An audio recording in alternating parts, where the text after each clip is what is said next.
Welcome back, everybody. Ready for another deep dive? Always ready to dive in. Awesome. Today we're taking a look at, well, you guys sent in some pages from a Vamprilla comic, right? Yeah, looks like a pretty interesting one too. Yeah, so the request was basically to get a feel for Vamprilla as a character, based on just these few pages.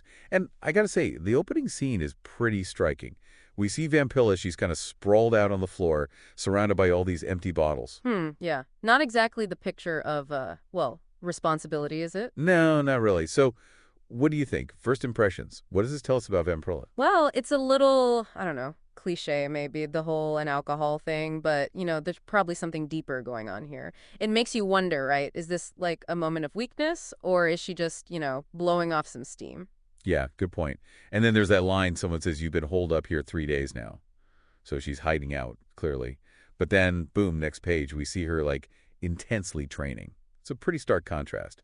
Absolutely. Goes to show you shouldn't judge a book by its cover. Or a vampire by her empty bottles, I guess. Right. So what do you make of that? Why the sudden shift? Well, I think it points to a kind of duality in her character. Like on the surface, maybe she's this party girl, but underneath, there's this discipline, this need to be prepared. Like how Dracula was always portrayed as this refined gentleman, but also a savage beast. I'm getting similar vibes from Vamprilla. Interesting. Yeah, I see what you mean. She's definitely not just laying low. She's, actively getting ready for something. And then she drops this line. Since I lost my lair in Prague, I've kind of been a bat out of hell. It's a pretty loaded line, right? Oh, yeah, for sure. Not just some throwaway comment. This tells us she's lost something important, like a base of operations. And the way she phrases it, bat out of hell, it's like playing with that classic vampire imagery, but it also suggests this chaotic, almost desperate escape from Prague. So what happened there? What forced her into hiding? Exactly. And it gets even more interesting when someone warns her about, well, they just say they, right? They are watching her, attaching a significance to everything you do.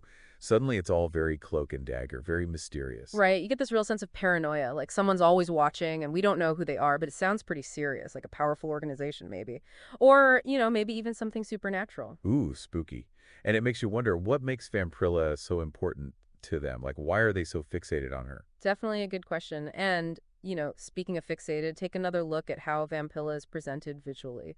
She's fierce, athletic, clearly comfortable with, weapons. Yeah, she looks like she can handle herself. Oh, absolutely. The art really emphasizes this strength, this almost predatory presence. Notice how she's often framed in shadows, but her eyes, they kind of pierce through. It hints at both her power and maybe some hidden vulnerability.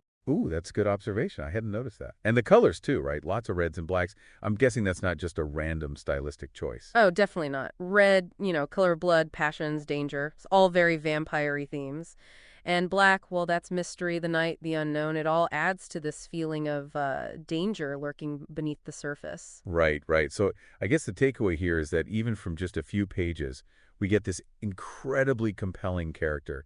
Vamprilla, she's a vampire on the run, haunted by her past, but clearly ready to fight back against these mysterious forces. Makes you want to know more, doesn't it? It totally does. It's like we're looking through a keyhole into this much bigger world, and we're left with all these questions. What happened in Prague? Who are they? And what's Vamprilla's endgame?